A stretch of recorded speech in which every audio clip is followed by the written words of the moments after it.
From variety veggie packs and sweet potato yogurt to pear relish, there are endless innovations in agricultural agro-processing, and over the next few editions, we unbundle opportunities for new farmers. First up, how to use surplus fruit to make jam in Mzansi.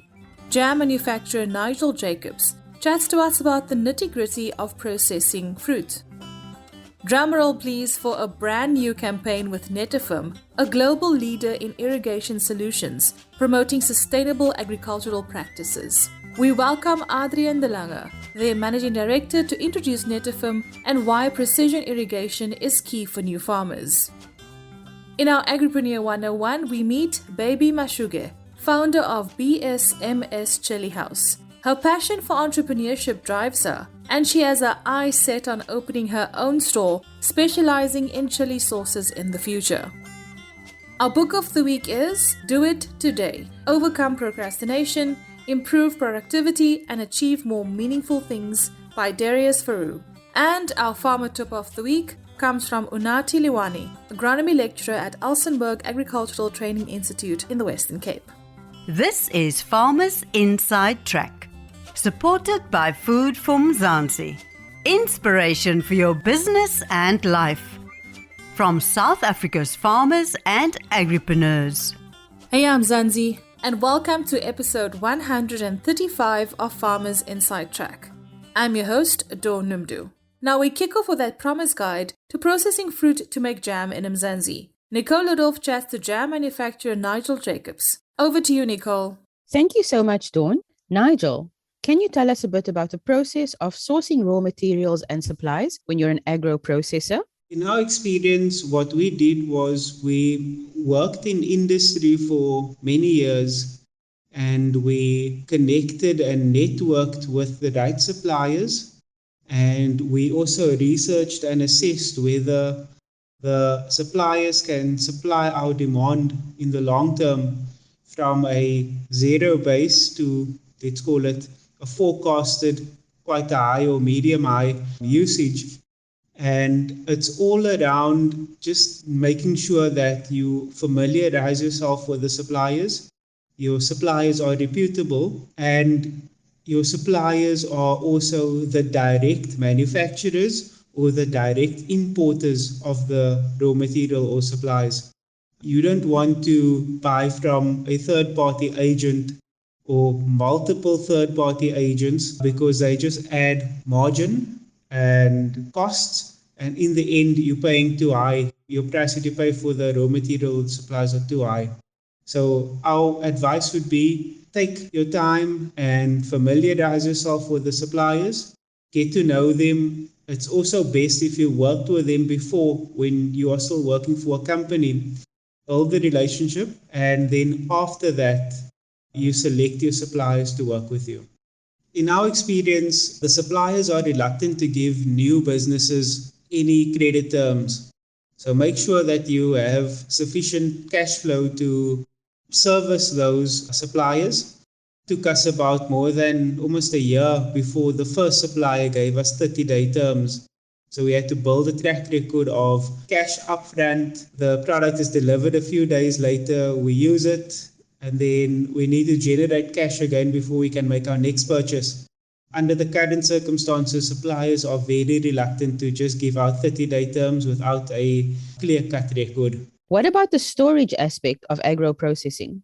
Our product is very specialized, and we basically decided on creating or manufacturing jam because it is so robust. Most of the ingredients that you use in jam manufacturing is shelf-stable, ambient, and has 18 to 36 month shelf life. The items that are not stable, we purchase from the supplier that guarantees the quality of the product throughout the year, and we basically buy just when we need it, the just-in-time method. It's important to know when starting out a business what the storage and what the distribution value chain would be. Is it ambient? Is it cold chain? Because those two differences has significant impact on costs. And when we decided on jam, we knew that the product is ambient stored.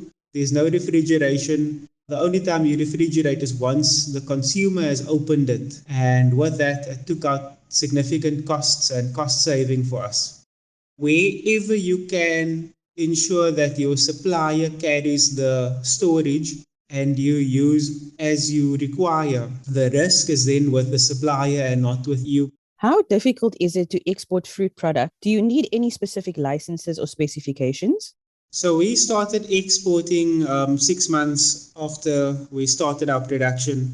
And the process was fairly straightforward. If you have all your SARS compliance documents in place, CIPC documents in place, bank accounts, and you're tax compliant, then normally the bookkeeper or the accountant will do the application for you on your behalf. It takes about 21 days before you receive your export license. That's if everything goes well. I think in our case, we waited about 30 days, but you must have all your compliance documents in place. And our advice would be that a professional does the application on your behalf, because if you do it yourself, it's going to take too much time and you probably won't be successful. The export license is only issued by the South African Revenue Services. So any other license supplied by any other third party or company would not be the right thing. So make sure that the license is issued by the South African Revenue Services. Of course, hygiene is extremely important in the agro-processing business. What are the fundamentals agripreneurs need to know about biosecurity? The most important item is the basics. So it's training of the staff, and that doesn't cost any money. So if you can train your staff to be hygienic and clean and work in a systematic process, then the rest you can always add on. What we started out with was nothing, just training of the staff, the basics of soap, sanitizer, and the right equipment to clean and wash your hands. And then we progressed to a more formal system where we have a third-party company come in and they service our entire factory with hygiene equipment. Of course, that is expensive and it costs a few $1,000 per month to have that service executed. It's around 3,000 Rand per month. When starting out, it's important just to do training and then continue on with the training, and then you build your hygiene system modular as you grow your company. I wouldn't advise to capital layout in the beginning and you don't know how your process will run. Lastly, what are the most important infrastructural aspects required for agro-processing, besides storage, of course? The most important items are your cooking pots, which should be able to cook the product to the desired temperature and time. We also use various other vessels, whether it's cooling or heating, and the equipment itself and the infrastructure would be company specific. Like our production line is bespoke and custom made just for our process. We designed it with the engineers. It took us about 2 years to finalize the design. It took about 1 year to build. So it's a very long and lengthy process. There are other ways of doing it which are quicker, and that is called a off-the-shelf production line. In our experience, off-the-shelf would not have worked for us because we have specific needs and specific requirements. By buying off-the-shelf, you may be investing and paying for something that you don't need, and then the things that you need, you don't have. Our advice would be to rather go the long route, get a reputable supplier, manufacturer of processing equipment, work with them and design and build a production line and infrastructure that is specific to your own needs. We would also advise that you source customer references and testimonials from existing producers within the industry. After we purchased the main equipment, smaller pieces of equipment we bought from smaller companies, and every time we did it, it was an issue or it was a mistake that cost us thousands and thousands of rands. So we've decided in our company rather to save up and buy from the right reputable supplier. It's going to be more expensive, but it's going to save you time and energy and stress by buying the item first time right. And when we went with non-reputable suppliers, it has always been an issue. So make sure that you partner up with the right manufacturers that's been in the industry and that are specialists in what they do.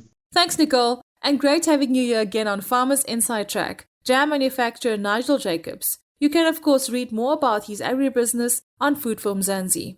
Can I get a drum roll please for our brand new campaign with Netafim, a global leader in irrigation solutions, promoting sustainable agricultural practices.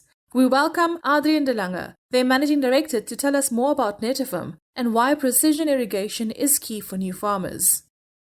Adriaan de Lange, welcome to Farmers Inside Track. It's great to have you with us. Now, in the agricultural irrigation world, you'll need little to no introduction, plus an extensive journey in agriculture. Let's start with you, your love and passion for the industry. Where did it all start? I grew up in a farming community.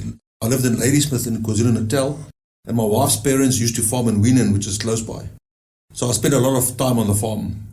I'm extremely fond of nature and adventure, actually, and I'm very proud to say that I have the privilege to call Africa my home. I think we have the most beautiful country, and although I've traveled the world, the best part of any trip is to return home. I got involved in agriculture when I joined the Omnia Group about 20 years ago. I experienced agriculture from all angles as my career progressed, from sourcing materials internationally to gathering knowledge globally and resolving local challenges, and most importantly, dealing with our local farming communities.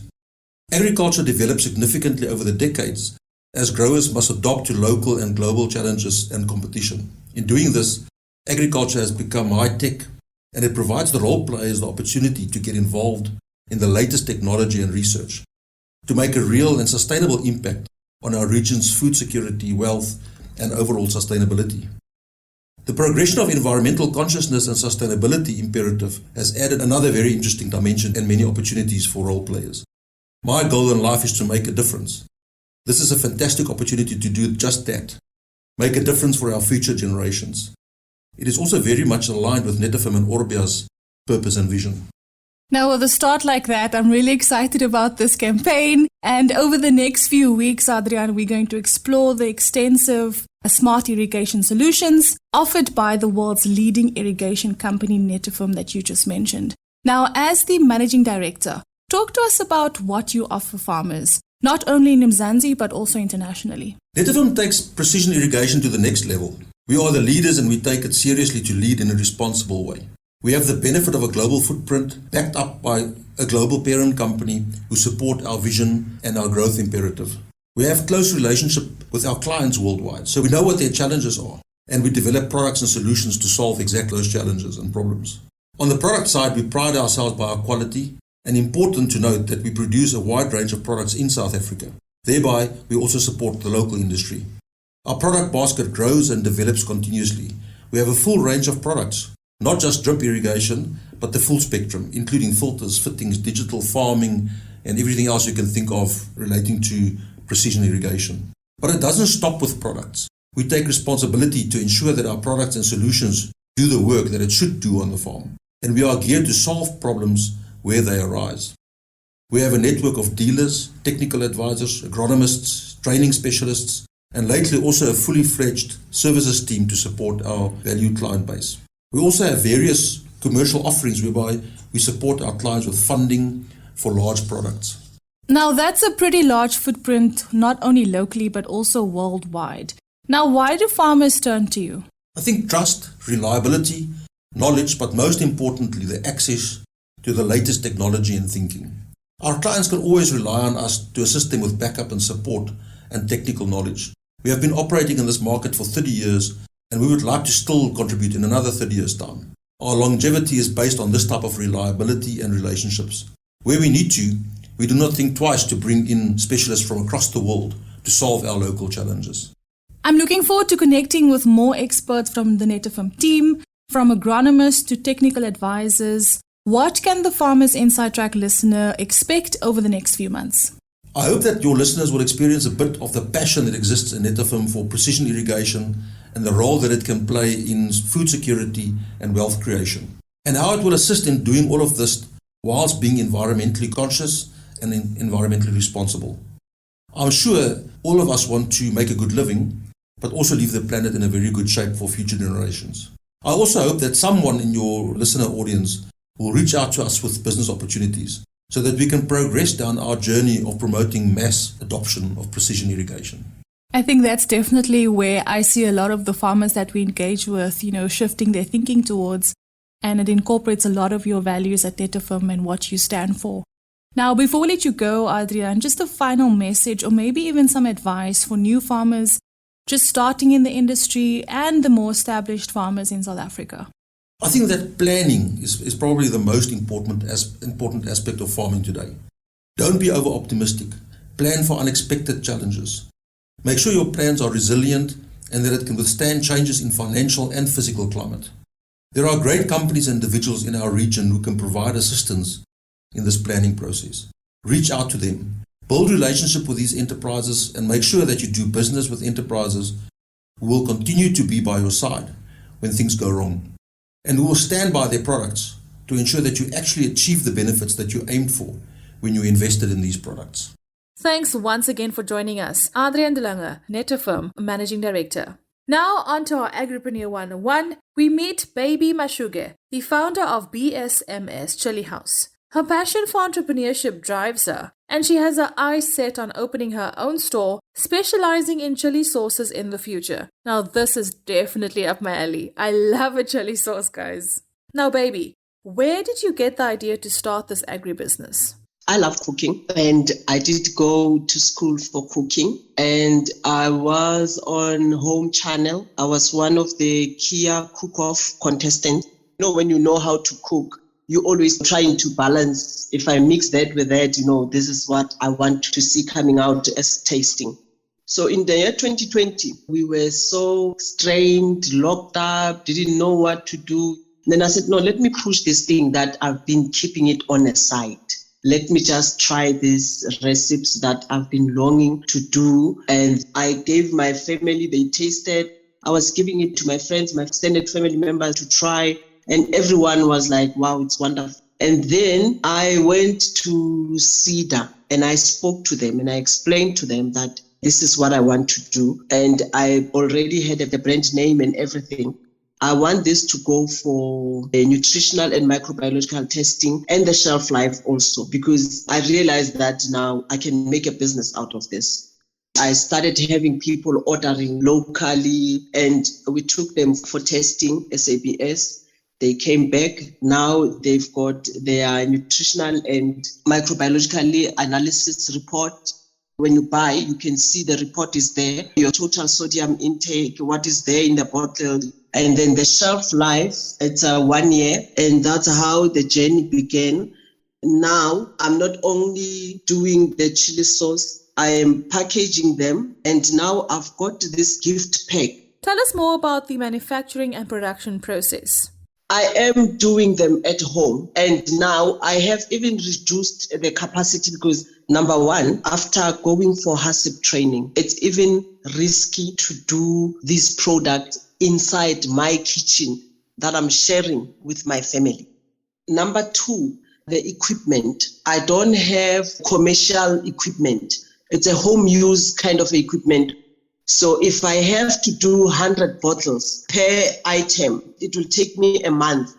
CEDA has been on my side. They have assisted me a lot. Even now, they were busy doing a business plan for me. Now, the business plan will be going to the funders. Now, many Agripaneers we feature on Farmers Inside Track have many setbacks. Tell us about some of the challenges that you faced along the way. The challenge that we have now is access to market, because we do not have a facility that complies with the health regulations. Department of Agriculture, they took me for HACCP training. HACCP is important. And then I realized that this is a standard, it's an international regulation that if you don't have a facility that will be complying according to the standards of HACCP, and that causes a delay for the market to penetrate the bigger market. On the other hand, we need funding, and the funders, they will tell you, we need offtake agreement letters. And when you get there, they tell you, no, if you don't have a facility. So that is where the struggle is coming in. That is what I am facing at this present moment. Now, what keeps you motivated? I'm not running after profit at the moment, because in the meantime, I told myself that in the meantime, while I'm still seeking funding, let the people know the brand more. And then the profit will come after. We are being made to depend on these big retail shops when we can do our own things also. But my business, I didn't do it for big retail shops to sell for me. I've got my own plans also. I want to do my own shops that will be selling sauces. I want also to do fast food restaurant because I can cook, not a sitting down restaurant kind of a thing, whereby my sauces will be the ones used in that restaurant. And also they will be sold also in that restaurant. Food is my passion. I love cooking all the time.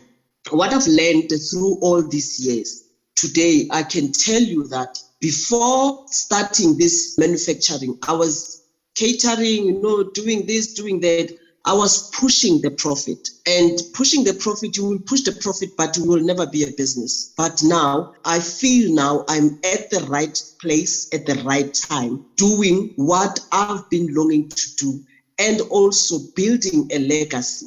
The legacy, it's not only for my children, it's the legacy for me as an African woman. And then before we let you go, do you have some tips for other agripreneurs?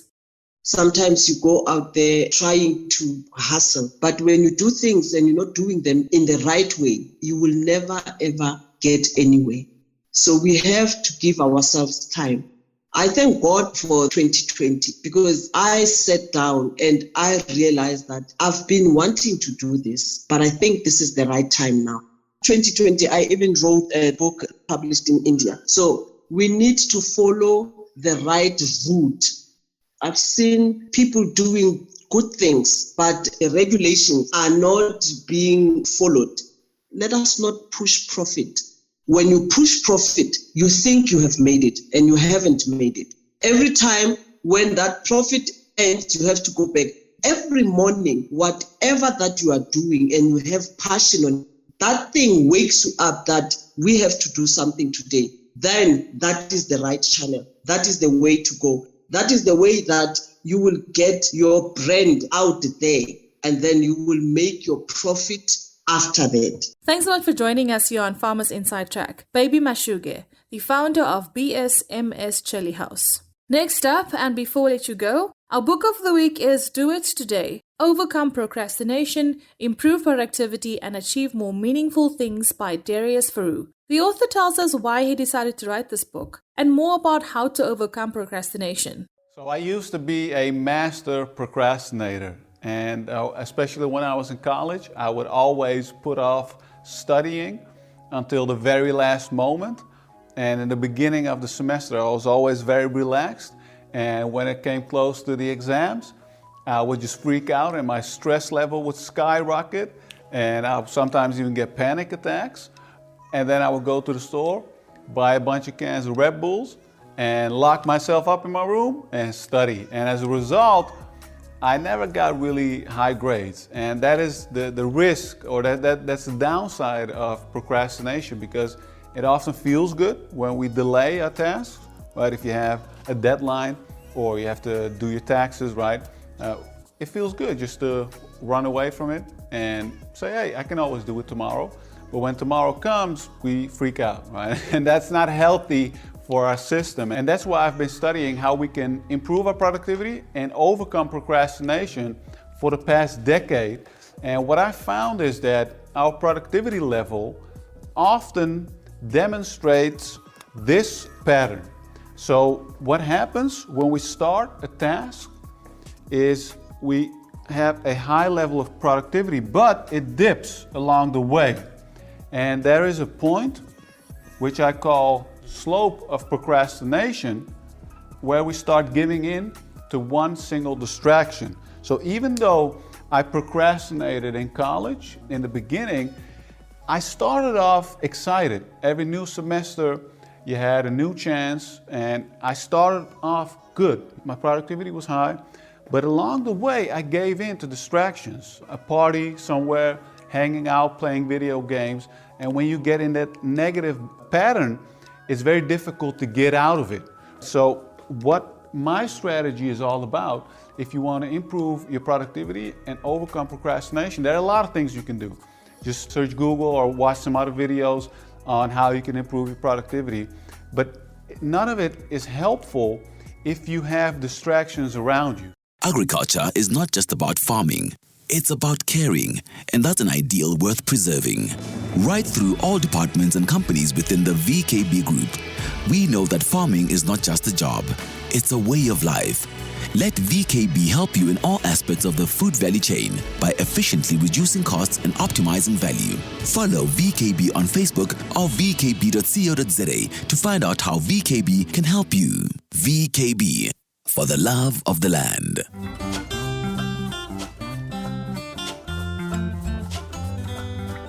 Now remember, if you'd like to review a book or perhaps you have a book you think that we should read, do email us on info@foodformzansi.co.za. Now before we let you go, we share our weekly farmer tip of the week, and this time it comes from Untitled Chapter, agronomy lecturer at Elsenburg Agricultural Training Institute in the Western Cape. So conservation agriculture is a combination of three principles: crop rotation, permanent soil cover, and minimum soil disturbance. When you start farming, you are disturbing your soil. You continuously farm crop after crop, you continuously disturbing your soil. So what are you doing better in terms of trying to see that this soil will sustain you for the longest period of time? And then we come to crop rotation. Crop rotation that you can even practice when you are a vegetable farmer. Over time, you start to have a large amount of those pests and diseases that you cannot control. And the only control method you can use is chemical application. Chemical application has an impact in our environment. So we're trying to reduce that. So in order for you to meet it halfway so that you reduce maybe your spray, if you have a spray plan, if you are spraying on a weekly basis, now you can say, okay, after 2 weeks, because now you're practicing crop rotation, you look at the crops that are not from the same family as the crop that you planted, which have the potential to break the cycle of this accumulation of pests and diseases that occur year after year. And then minimum soil disturbance basically refers to the type of implements that are using. In terms of small grain, farmers have mastered actually the whole concept of conservation agriculture, because in terms of crop rotation, it means whatever part that you maybe don't harvest from your crop, you will leave it to decompose within your soil to form the organic matter, regenerate fresh nutrients, and so forth. And our farmer tip of the week from Untitled Chapter, agronomy lecturer at Elsenburg Agricultural Training Institute in the Western Cape, brings us to the end of another episode of Farmers Inside Track. Remember, if you loved it, please rate it and share it with your friends, family members, and fellow farmers. I'd also like to hear from you, so give us some feedback. You can email info@foodformzansi.co.za. From me, Don Numdu, Nicole Ludolf, and our producer Megan van der Vent, and the rest of the Food from Mzansi team, have an awesome week, guys. Bye for now. Life in South Africa can be a lot. I mean, scroll through Twitter for a minute and tell me I'm wrong. Thank God for South Africans though, right? We're inspiring, and even on the bad days, we fight back with a smile. That's why I love Food for Mzansi so much. They're not ashamed to celebrate the ordinary unsung heroes who work every day to put food on our nation's tables. Go to foodformzansi.co.za and never miss an inspiring story.